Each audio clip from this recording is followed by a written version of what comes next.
Olá, bom dia para você, um ótimo domingo. Nosso Política Cruzada de hoje está no ar para repercutir o andamento das eleições municipais, sobretudo aqui em Uberlândia. Estamos a menos de 30 dias para o primeiro turno de votação no dia 6 de outubro, já com a largada da propaganda eleitoral no rádio e na televisão, uma série de sabatinas dos candidatos a prefeito na TV, aliás, no rádio e na internet, e é sobre tudo isso que a gente vai repercutir aqui. E, além disso, duas pesquisas de intenção de voto que foram divulgadas nessa semana que passou.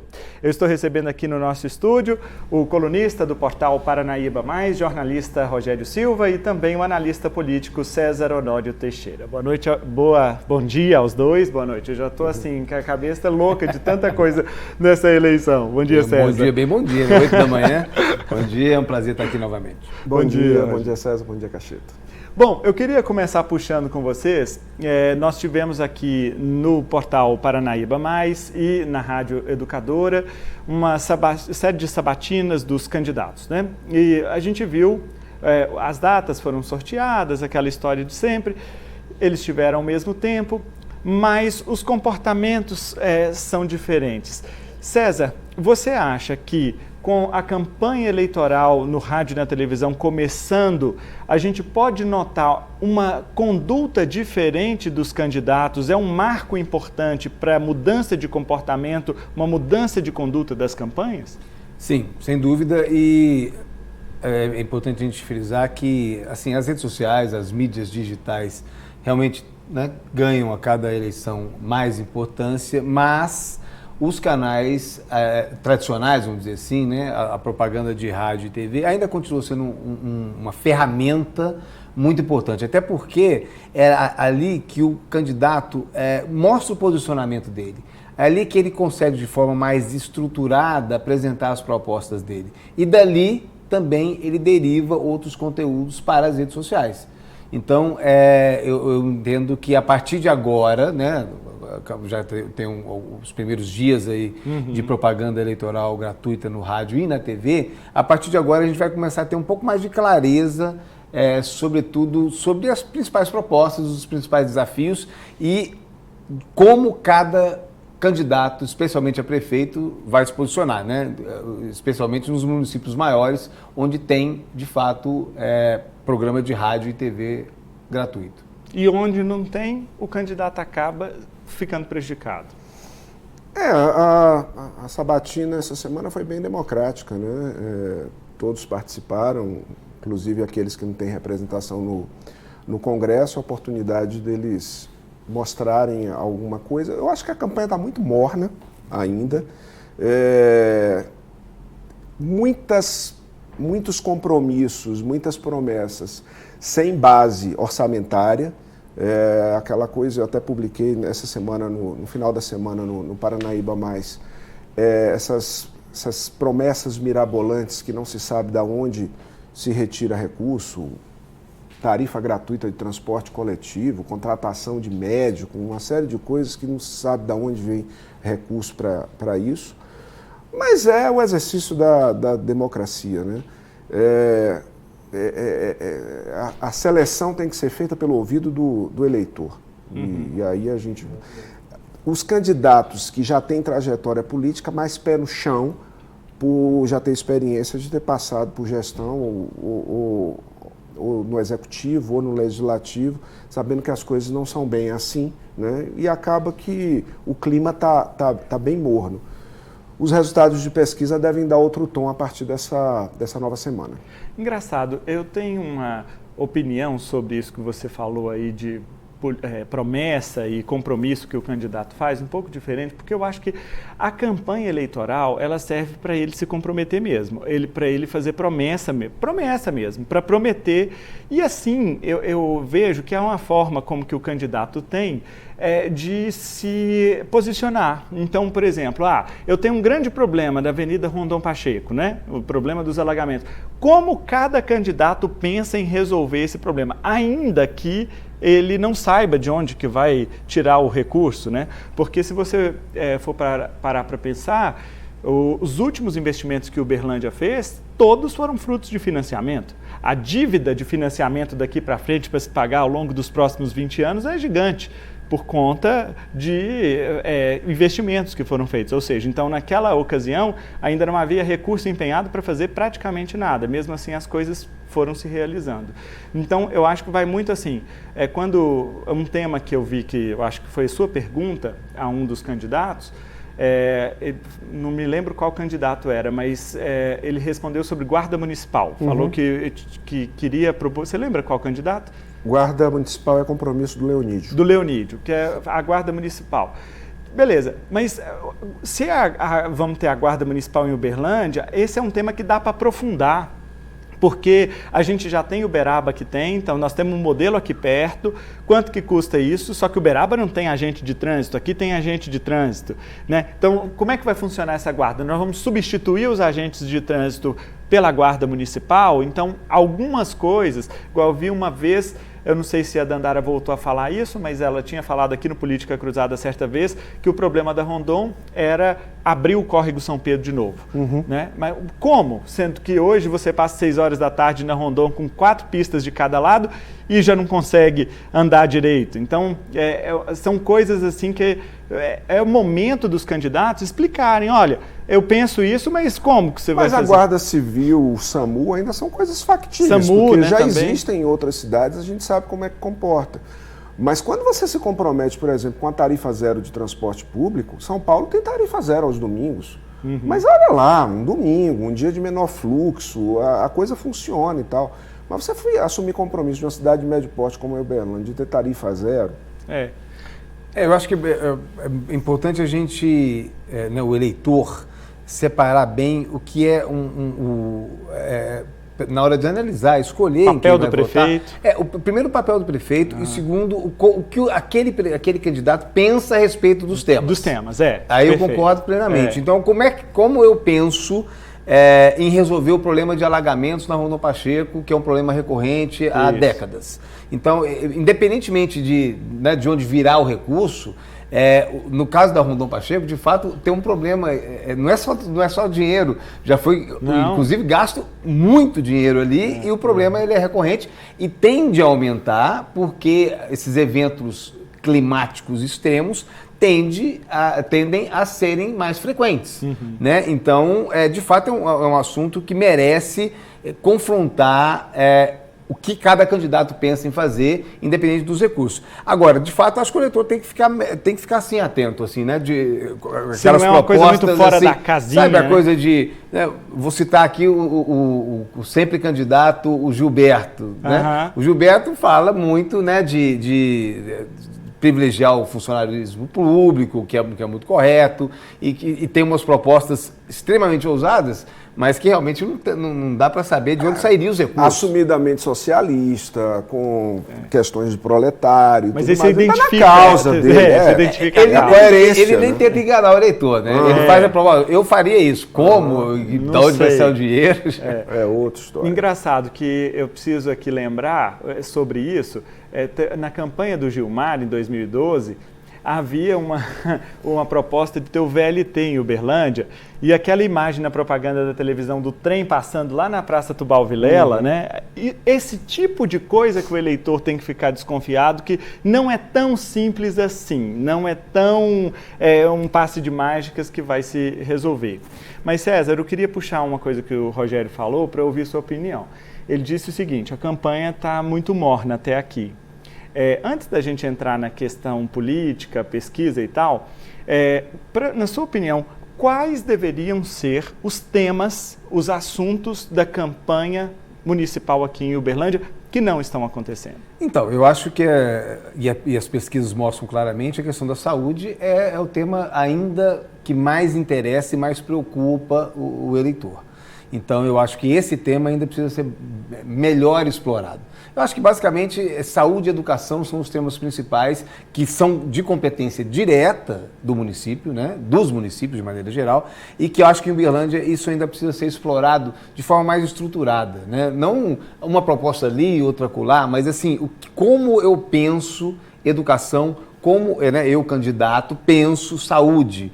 Então, eu acho que isso ainda precisa ser melhor explorado. Agora, eu acho que os candidatos, pegando o comentário do Rogério, da temperatura até o momento da eleição, eu acho que os candidatos estão apostando muito numa estratégia de um tiro de chegada mais intenso. Primeiro porque isso consome recurso. Primeiro que você não tem tantas balas de prata, vamos dizer, vai sair uma denúncia, vai sair algum tipo de ataque ou contra-ataque. Deixar isso acontecer muito antes pode ser um tiro curto e usado no momento equivocado. E eu acho que também isso tem a ver com o fato do desinteresse do eleitor. Então, a temperatura da campanha tem muito a ver com o interesse ou o desinteresse do eleitor. E o que a gente vê claramente, andando por Uberlândia, tirando a questão aquelas bandeirolas, né, que inclusive foram restritas, você não vê eleição praticamente. Eu tenho notado, por exemplo, pode ser só impressão, aí a impressão na pesquisa, você tem visto nessa eleição muito menos carros, por exemplo, plotados ou com adesivo. Então, eu acho que o grande desafio para os candidatos, especialmente na disputa para prefeito, é criar conteúdo, criar um envolvimento, um engajamento para aumentar o interesse do eleitor. Até porque a legislação favorece a reeleição, vereadores, sobretudo, porque o espaço que tem para o candidato que não tem cargo, ele é mínimo, Dinheiro é fundamental na campanha majoritária, né? Dinheiro é fundamental para quase tudo e numa campanha, especialmente majoritária, é determinante, porque especialmente numa campanha muito curta. Então, você tem que potencializar as ferramentas e os recursos que estão disponíveis para fazer campanha. Então, de fato, essa questão orçamentária ela é muito importante. E eu acho que, no caso do talvez ele faça investimentos pessoais, né, porque ele tem recursos para isso. Eu acho que realmente o Paulo Sérgio, em função da composição partidária, também deve ter recursos, mas eu também acho que o PT ainda vai ter que colocar mais dinheiro aqui e deve colocar. O presidente Lula esteve aqui, né, durante a semana e sinalizou até voltar para fazer um comício e tal. Então, eu vi ali como uma sinalização de que, olha, Uberlândia é do interesse do partido. Né? Está na rota do poder.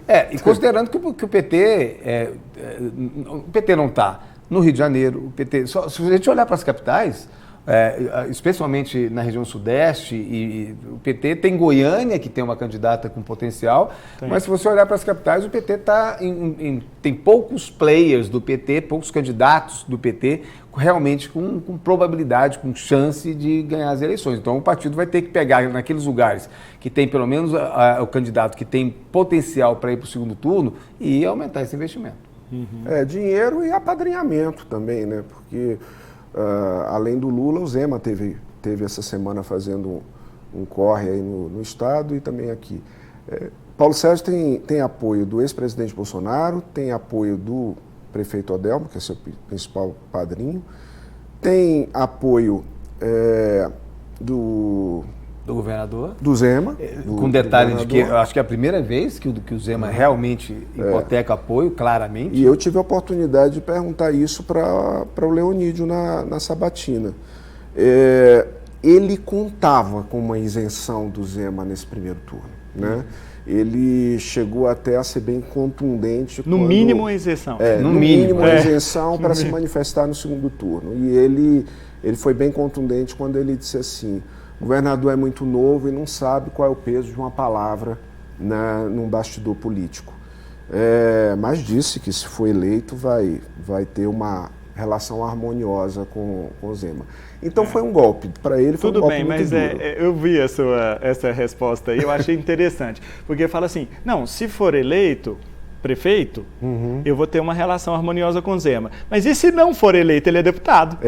Aí tem um problema. E essa relação dele com o Zema foi construída dentro da Assembleia. Ele é deputado do PSDB, então é importante lá. E outra, ele não é um deputadozinho.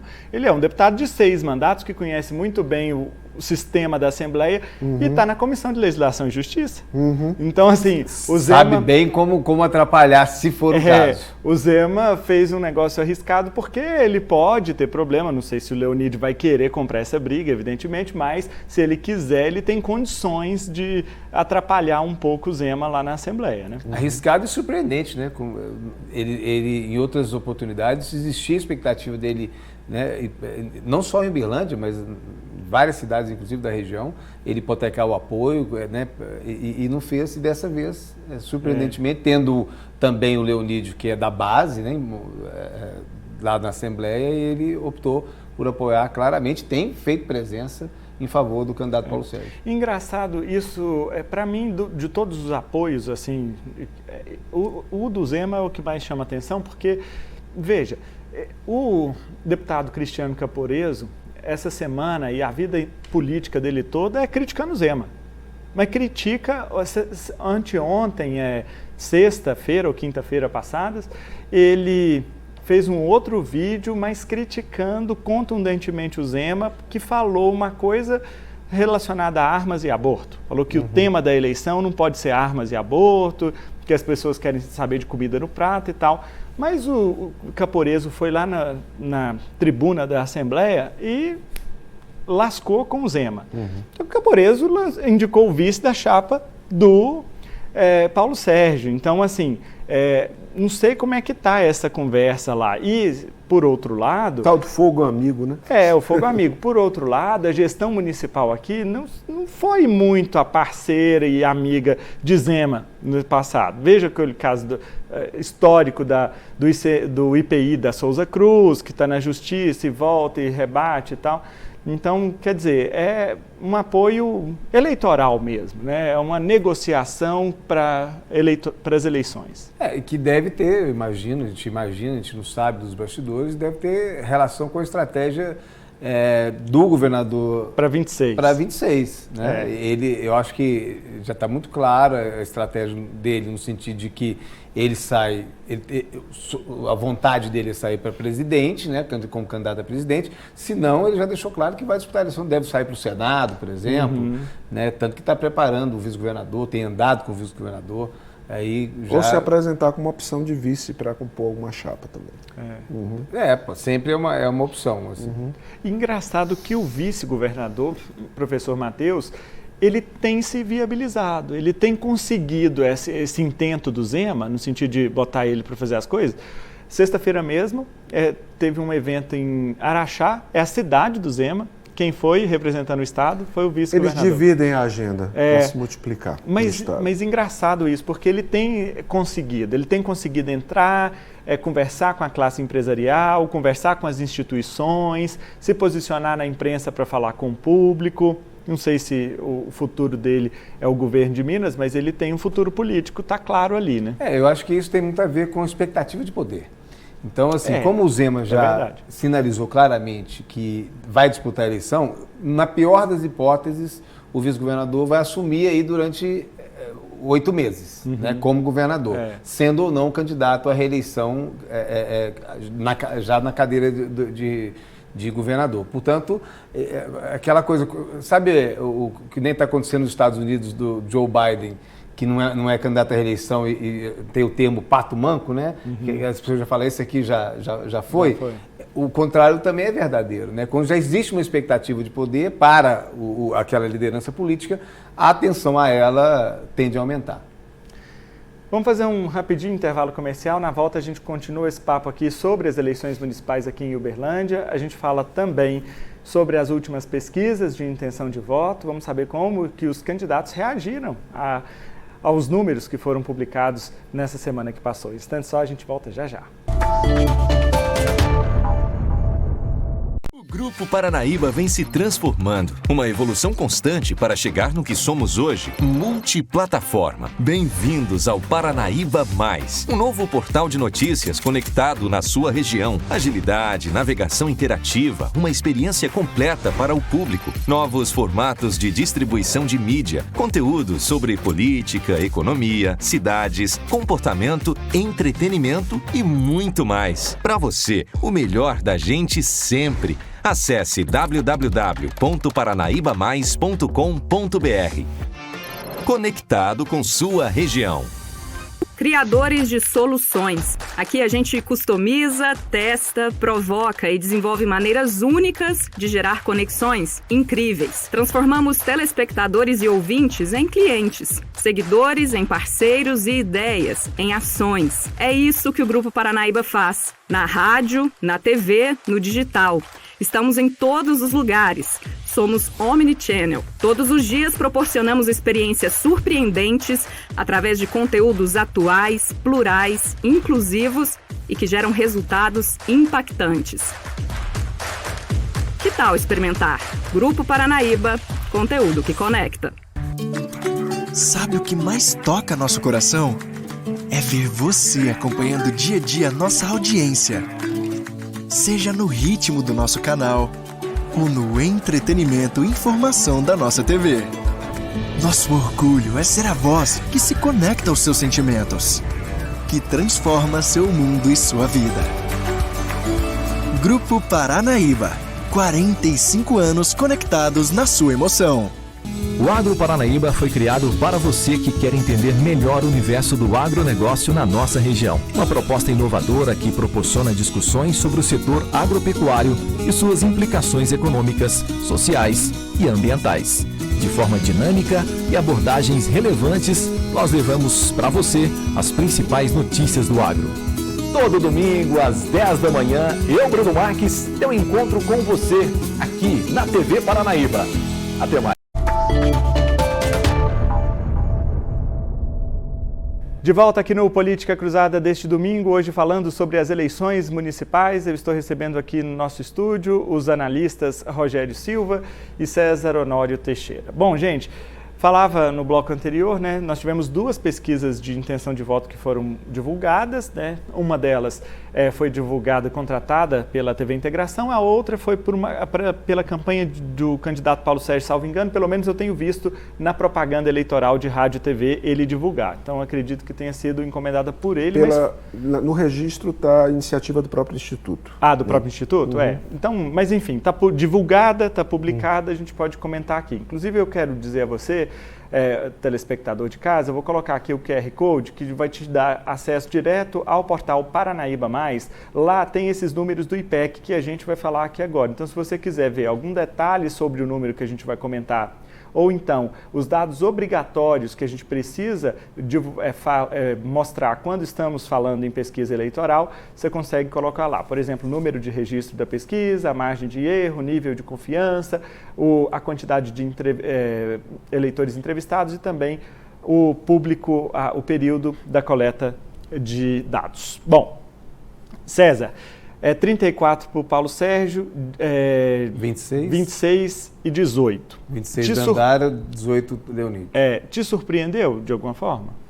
Não, eu acho assim, não surpreende, mas indica tendência, né? Primeiro é sempre bom lembrar para o telespectador que quando a gente fala em pesquisa, a gente está falando de uma situação de momento, é uma fotografia de momento, né? Mas essas fotografias ajudam para a gente analisar tendência.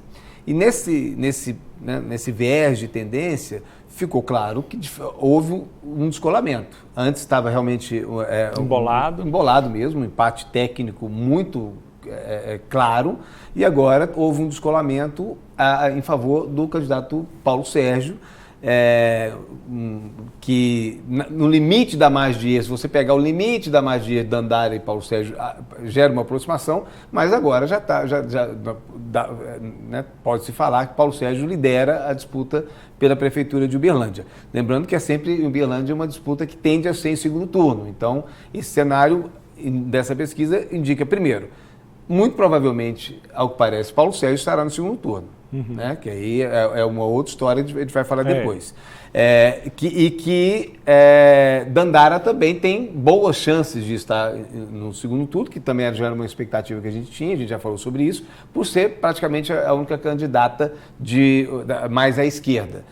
A grande questão e o grande desafio que está posto, né, com base nesses números é a candidatura do deputado Leonide Bouças, né, porque nós estamos aí a menos de 30 dias da votação do primeiro turno. Então, ele tem muito pouco tempo para criar uma tendência de crescimento para tentar ir para o segundo turno. Então, a grande questão é qual a estratégia a partir de agora diante dessa realidade?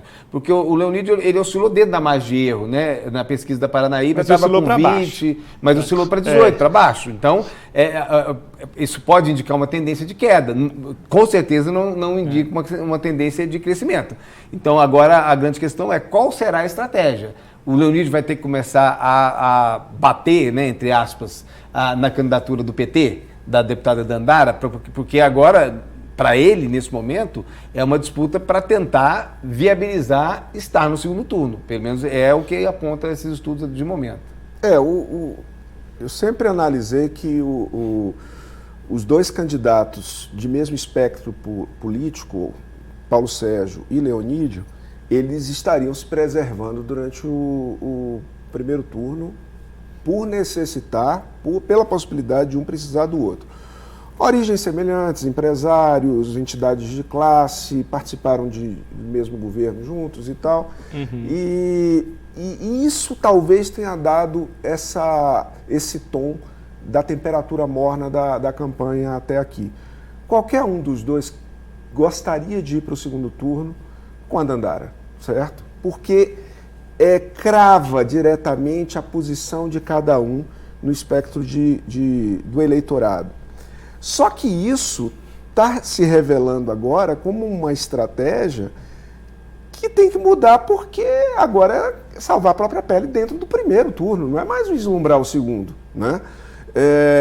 Essa pesquisa IPEC, que foi feita na primeira rodada dela, contratada pela TV Paranaíba, ainda tinha a figura do Caporeso.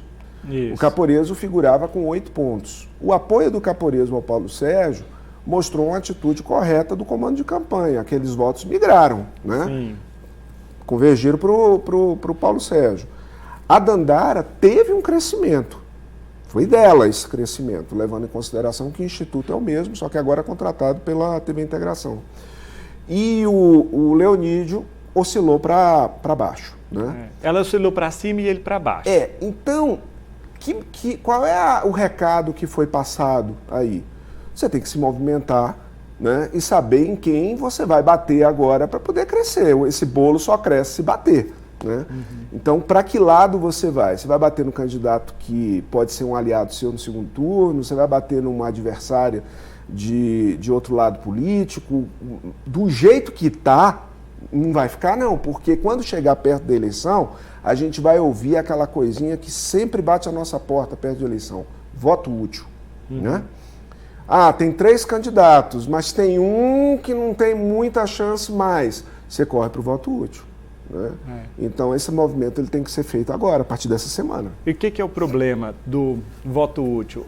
Nossa campanha está muito reduzida. Então não dá tempo do candidato fazer muita coisa para poder resolver.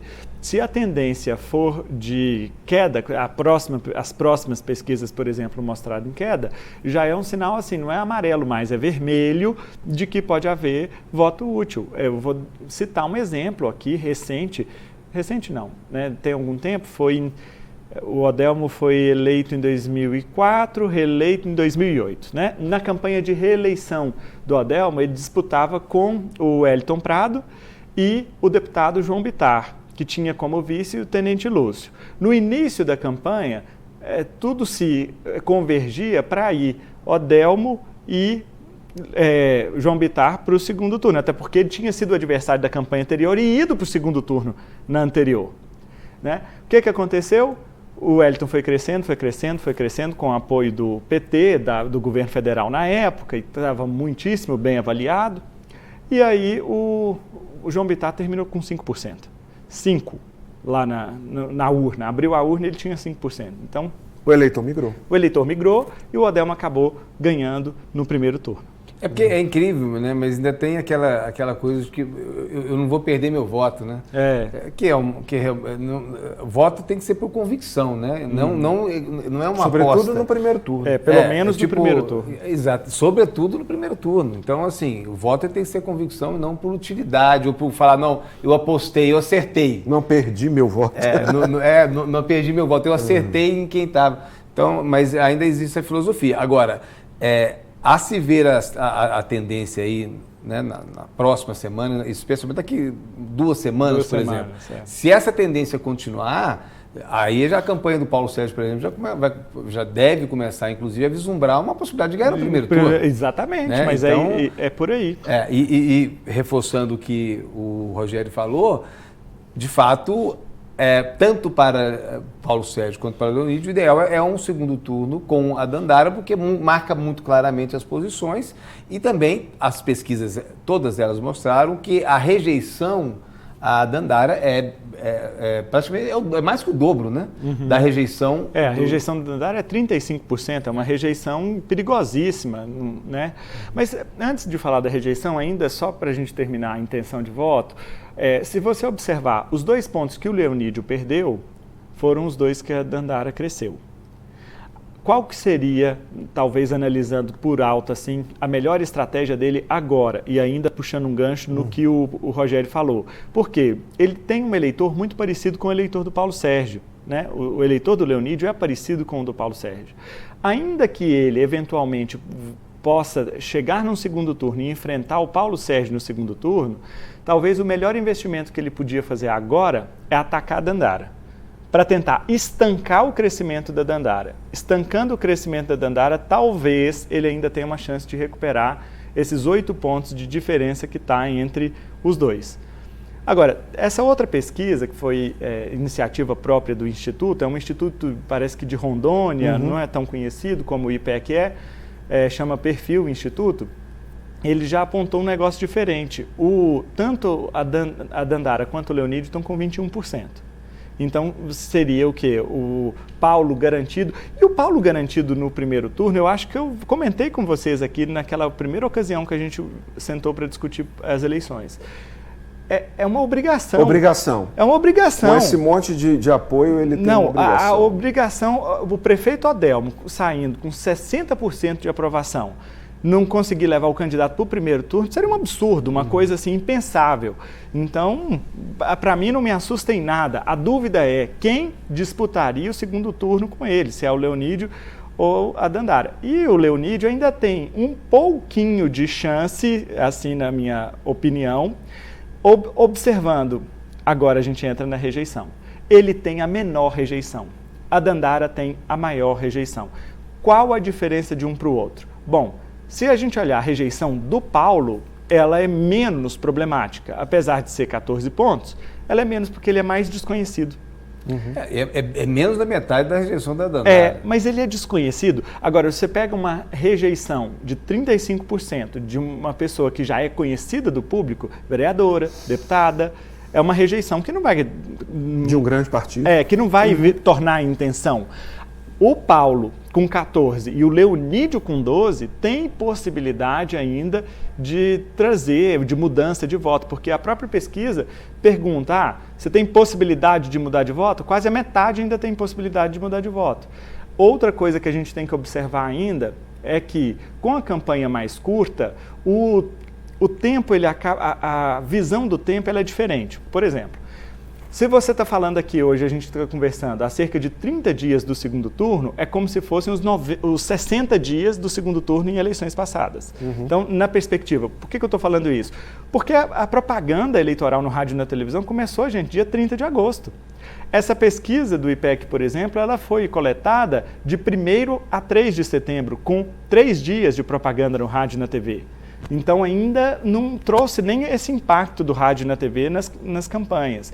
Então, a perspectiva de distância, ela também é diferente no sentido de que, se o Leonídio faz um movimento agora, rápido, no sentido de mudar, porque esse negocinho de campanha de paz e amor não leva ninguém para o segundo turno.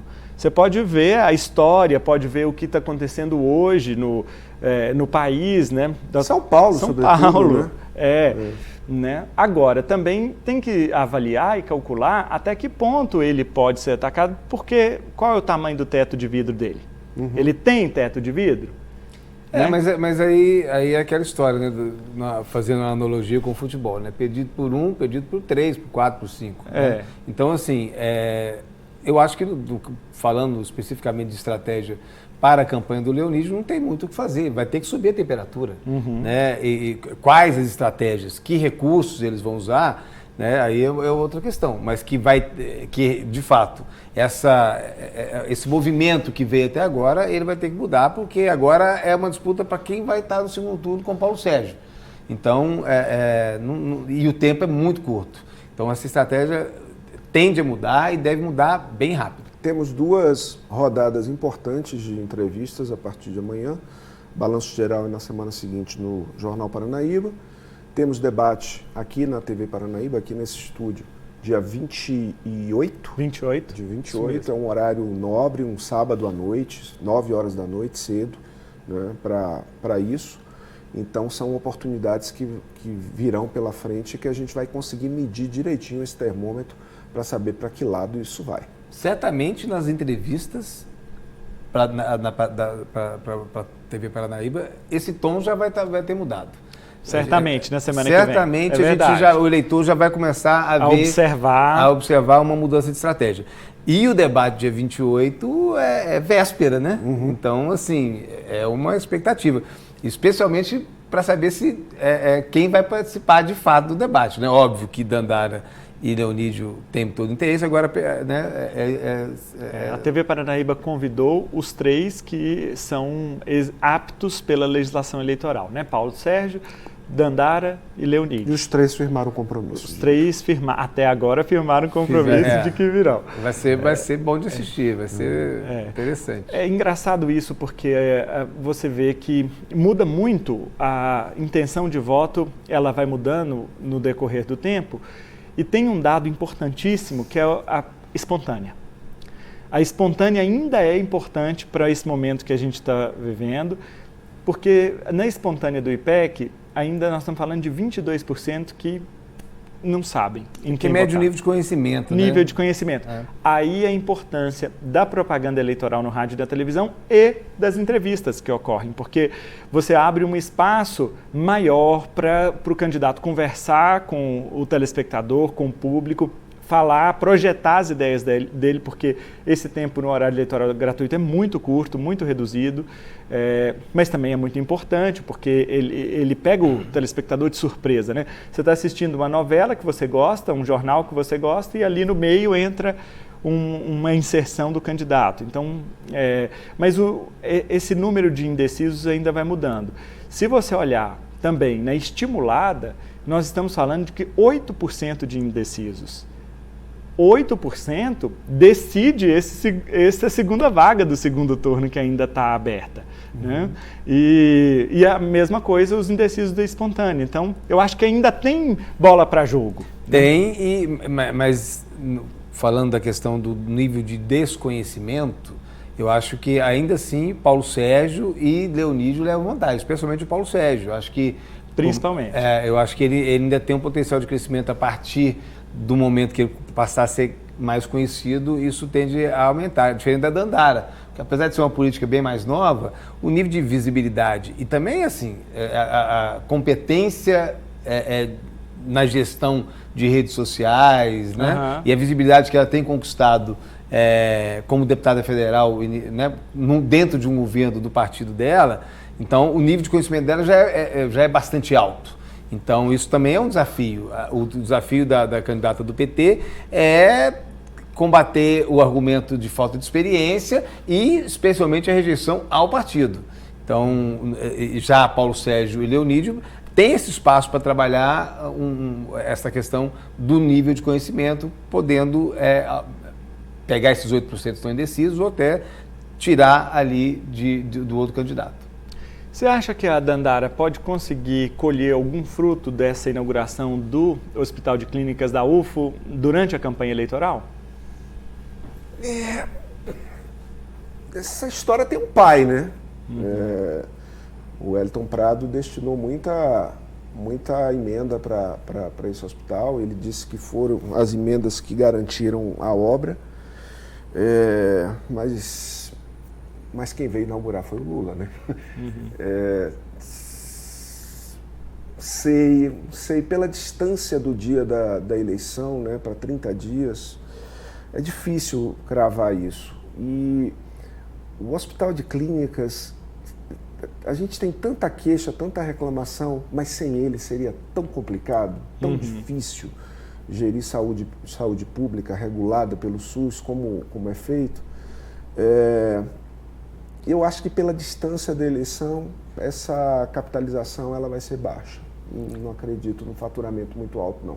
Eu também acho que o faturamento não tende a ser... demora na obra também. Eu acho que não porque é uma questão muito importante, mas também muito específica. Por mais que seja o tema saúde.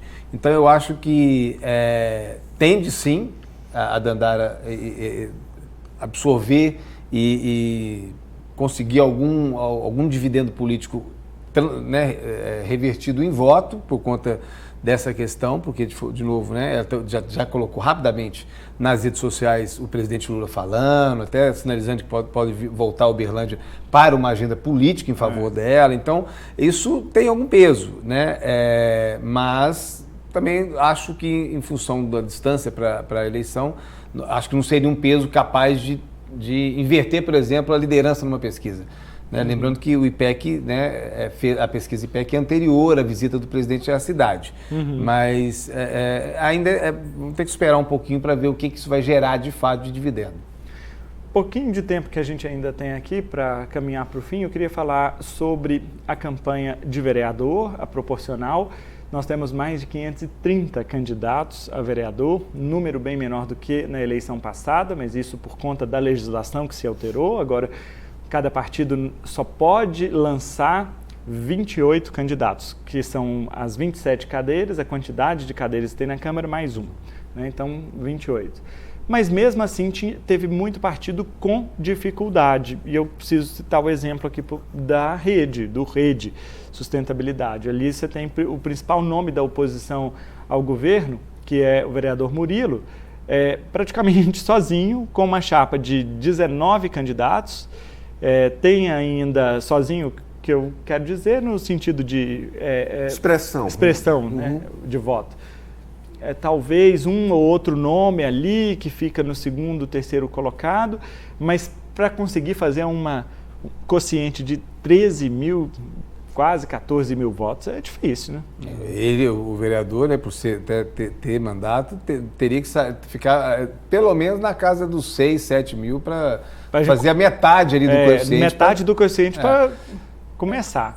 Mas assim, é difícil. Eleição para vereador, até porque isso a gente não consegue pegar em pesquisa, né? Então, porque é muito pulverizado, é muito difícil fazer projeções. Historicamente, a renovação em Uberlândia fica na casa dos 50%. Uma eleição um pouco acima ou uma eleição um pouco abaixo. Pelo que o nível de desconhecimento, de desinteresse do eleitor para com a eleição, especialmente para vereador, eu vou arriscar um palpite de que a renovação esse ano tende a ficar abaixo de 50%, ou seja, mais 50% pelo menos, ou um pouco mais de 50% dos atuais vereadores podem ter o mandato renovado em função, de novo, do desinteresse do eleitor pela disputa e da montagem das chapas, né? E também porque aí tem a configuração de cada partido. Exatamente. Né? Então, porque se você pegar hoje o PSDB e o PP, só tem vereador lá. Isso, e com a nova legislação, né, Danilo, acabou aquela coisa do sujeito com... O partido alcança o coeficiente eleitoral e o sujeito com 1.100 votos, 1.200 votos vai eleito, né? Então, vai ter que ter, de fato, uma votação maior. E essa é uma preocupação dos candidatos a prefeito, porque como você tem 3 candidatos na disputa e trabalhando com suas chapas de proporcional, pode ser que um desses aí não seja eleito, mas consiga fazer uma bancada de vereadores bem interessante. Isso pode complicar a vida de quem ganhar. Do próximo, né? E falando especificamente do PSDB e do PP, que são partidos que têm candidato majoritário, você pega lá, assim, no PP, por exemplo, está um batalhão de vereador, ex-vereador, ou ainda que não seja esse, mas de candidatos que já foram vereador no passado, ou já disputaram outras eleições e tiveram muitos votos. Então é que a gente chama de uma chapa muito pesada, né? O PSDB é a mesma coisa. O PSDB tem muito vereador e muita gente com projeção. Então, penso que esses dois partidos devem conquistar o maior número de cadeiras na Câmara, principalmente também porque você tem um candidato a prefeito, e quando tem um candidato a prefeito tem aquele voto do engano, porque o número começa começa, né? e normalmente o vereador vota primeiro. Então ele digita lá o número da legenda, confirma, o voto foi para a legenda e ele nem sabe que está votando. Então, mas ajuda ali, faz o voto de legenda, faz...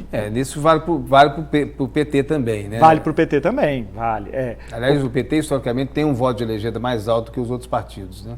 Tem porque eles... Ali, mas aí é um voto, não é por engano. É ideológico. Né? Não é por engano. Então, essas duas bancadas que são as bancadas que podem comandar a Câmara na configuração da semana da legislatura próxima. E não esquecer que essa eleição é quase um concurso público, né?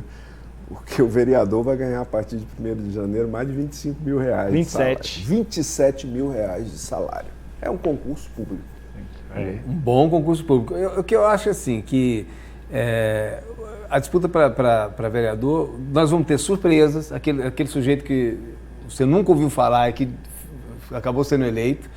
Acho que vão ser poucas surpresas assim e muitas renovações de mandato. Acho que isso é natural. Eu acho que o fato do prefeito Odelmo Leão, da deputada Ana Paula estar extremamente engajados nessa eleição em favor, naturalmente, do candidato do PP, né, o Paulo Sérgio, também isso acaba gerando maior engajamento também dos candidatos a vereador e assessores, tanto da Câmara quanto da Prefeitura, e isso tudo alavanca. O número positivo da pesquisa também dá um gás na campanha dos vereadores. Né? Aquilo que a gente falou no blog anterior, né? A coisa da expectativa de poder, né? Então, e quem sente isso principalmente é o próprio candidato, né? Que já aquele que está na liderança ali, o tratamento com ele já começa a ser diferente.